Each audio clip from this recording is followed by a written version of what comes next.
पीड़ा च सदानंदम भक्षितम देहि में नित्यम दुरितम च विनाशयः। स्नान कराइए भगवान को दूध से फिर जल से। मंदाकिनी गोमती च कावेरी च सरस्वती कृष्णा च तुंगभद्रा च। यहाँ ये जो बने हैं ये भगवान। मंदाकिनी गोमती च सरस्वती कृष्णा च तुंगभद्रा च सर्वा स्नानार्थमागतः है। कपड़ा है चढ़ाइए भगवान पे। वस्त्रयुगम गृहानेदम देवी देवस्य वल्लभे सर्वसिद्धि प्रदे देवी मंगलम कुरु मे सदा। चंदन चढ़ाइए। चंदनेन सुगंधेन कर्पूर गुरु कुमकुमे लेप्यते सर्वगत्राणि प्रियतम च हरि प्रिये। अक्षत चढ़ा दीजिए। अक्षिते कुमकुमेव अक्षतेषु सुशोभिने पूज्ये द्विदिनाम देवी प्रश्न भव पार्वती। फूल और फूल का माला मल्या।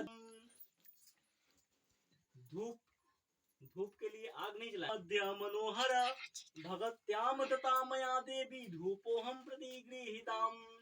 दीपक जलाइए पूर्व दिशा में। जो मिठाई और फल है उसमें चढ़ाइए भगवान को। नववेदम गृहताम देवी भक्ति में निश्चिलम कुरु इप्सितम च जन्मणि। पान के पत्ता लौंग इलायची कसैली चढ़ाइए। युक्तम तांबूलम प्रतिगृहीताम। दीपक जलाइए। ध्यान से कथा सुनिए।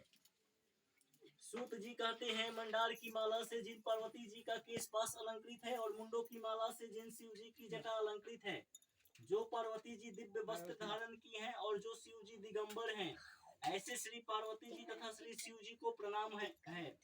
रमणीक कैलाश पर्वत के शिखर पर बैठी हुई श्री पार्वती जी कहते हैं, हे महेश्वर, हमें कोई गुप्त व्रत या पूजन बताइए जो सब धर्मों से सरल हो, जिसमें परिश्रम भी कम करना पड़े लेकिन फल अधिक मिले। हे नाथ, यदि आप मुझ पर प्रसन्न हो तो यह विधान बताइए। हे प्रभु, किस तप व्रत या दान से आदि मध्य और अंत रहित आप जैसे महाप्रभु हमको प्राप्त हुए हैं। शिव जी बोले, हे देवी सुनो, मैं तुमको एक व्रत जो मेरा सर्वस्व और छिपाने योग्य है लेकिन तुम्हारे प्रेम के वशीभूत होकर मैं तुम्हें बतलाता हूँ। शिव जी ने कहा, भारतवर्ष में जैसे नक्षत्रों में चंद्रमा, ग्रहों में सूर्य, वर्णों में ब्रह्मन, देवताओं में विष्णु भगवान, नदियों में गंगा, पुराणों में महाभारत, वेदों में सामवेद और इंद्रियों में मन श्रेष्ठ है, सब पुराणों और वेदों का सर्वस्व है। जिस तरह कहा गया है मैं तुम्हें एक प्राचीन व्रत बतलाता हूँ। एकाग्र मन से सुनो। जिस व्रत के प्रभाव से तुमने मेरा आधा आसन प्राप्त किया है वह मैं तुमको बतलाऊंगा, क्योंकि तुम मेरी प्रेयसी हो। भाद्रपद मास में हस्त नक्षत्र से युक्त शुक्ल पक्ष के तृतीया तिथि को उसका अनुष्ठान मात्र करने से स्त्रियां सब पापों से मुक्त हो जाती हैं। हे देवी, तुमने आज से बहुत दिन पहले हिमालय पर्वत पर इस व्रत को किया था। यह वृतांत मैं तुमसे कहूँगा। पार्वती जी ने पूछा, हे नाथ, मैंने क्यों यह व्रत किया था, यह सब आपके मुख से सुनना चाहती हूँ। उत्तर की ओर एक बड़ा रमणीक और पर्वतों में श्रेष्ठ हिमवान नामक पर्वत है। उसके आसपास तरह तरह की भूमियां हैं, तरह तरह के वृक्ष उस पर लगे हुए हैं। नाना प्रकार के पक्षी और अनेक प्रकार के पशु उस पर निवास करते हैं। वहां पहुंचकर गंधर्वों के साथ बहुत से देवता, सिद्ध चारण पक्षीगण सर्वदा प्रसन्न मन से विचरते हैं। वहां पहुंचकर गंधर्व गाते हैं, अप्सराएं नाचती हैं। उस पर्वतराज में कितने ही शिखर ऐसे हैं कि जिनमें स्फटिक रत्न और विद्युत मणि आदि की खानें भरी हैं। यह पर्वत ऊंचा तो इतना अधिक है कि मित्र के घर की तरह समझकर आकाश का स्पर्श किए रहता है। उसके समस्त शिखर सदैव हिम से आच्छादित रहते हैं और गंगा जल की ध्वनि सदा सुनाई देती रहती है। हे पार्वती, तुमने बाल्यकाल में उसी पर्वत पर तपस्या की थी। 12 वर्षों तक तुम उल्टी टंकर केवल धुआं पी कर रही। 64 वर्षों तक तुम सूखे पत्ते खाकर रही। माघ मास में तुम जल में बैठी रहती और बैसाख की दोपहरिया में पंचांगनी तापती थी। सावन महीने में जब जल बरसता तो तुम भूखी प्यासी रहकर मैदान में बैठी रहती थी। तुम्हारे पिता इस तरह के कष्ट सहन को देखकर बड़े दुखी हुए। वे चिंता में पड़ गए कि मैं अपनी कन्या किसको दूं। उसी समय नारद जी वहां आ पहुंचे। मुनि श्रेष्ठ नारद जी उस समय तुम्हें देखने गए थे। नारद जी को देखकर गिरि ने अर्घ्यपाद आसन आदि देकर उनकी पूजा की और कहा, हे स्वामी, आप किस लिए आए हैं? मेरा अहोभाग्य है, आपका आगमन मेरे लिए अच्छा है। नारद जी ने कहा, हे पर्वतराज, सुनो, मैं भगवान विष्णु का भेजा हुआ आपके पास आया हूँ।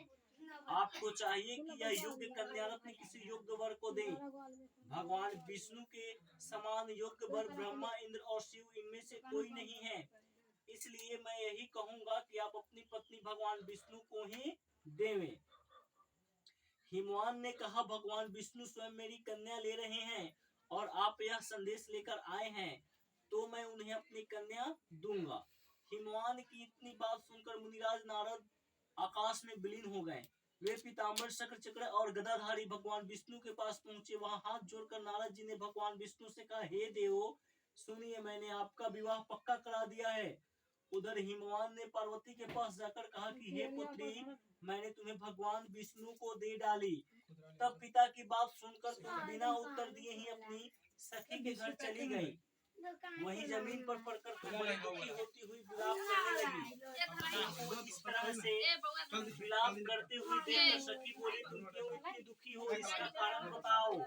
तुम्हारी जो कुछ इच्छा होगी मैं यथाशक्ति उसको पूरा करने की चेष्टा करूंगी, इसमें कोई संशय नहीं है। पार्वती बोली, मेरी जो कुछ अभिलाषा है उसे तुम प्रेम पूर्वक सुनो। मैं एकमात्र शिव जी को अपना पति बनाना चाहती हूँ, इसमें कुछ भी संशय नहीं है। मेरे इस विचार को पिताजी ने ठुकरा दिया है, इससे मैं अपने शरीर को त्याग दूंगी। पार्वती की इस बात को सुनकर सखियों ने कहा कि शरीर का त्याग न करो, चलो किसी ऐसे वन को चले जहाँ पिता को पता न लगे। ऐसी सलाह कर तुम वैसे वन में जा पहुंची। उधर तुम्हारे पिता घर घर तुम्हें खोजने लगे। दूतों द्वारा भी खबर लेने लगे कि कौन देवता या किंद्र मेरी पुत्री को हर ले गया है।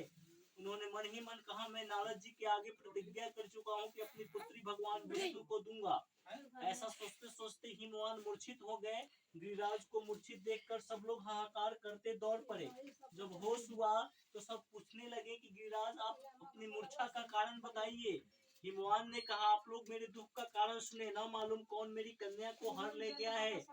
ऐसा नहीं हुआ तो उसे किसी काले सांप ने काट लिया या सिंह खा गए होंगे।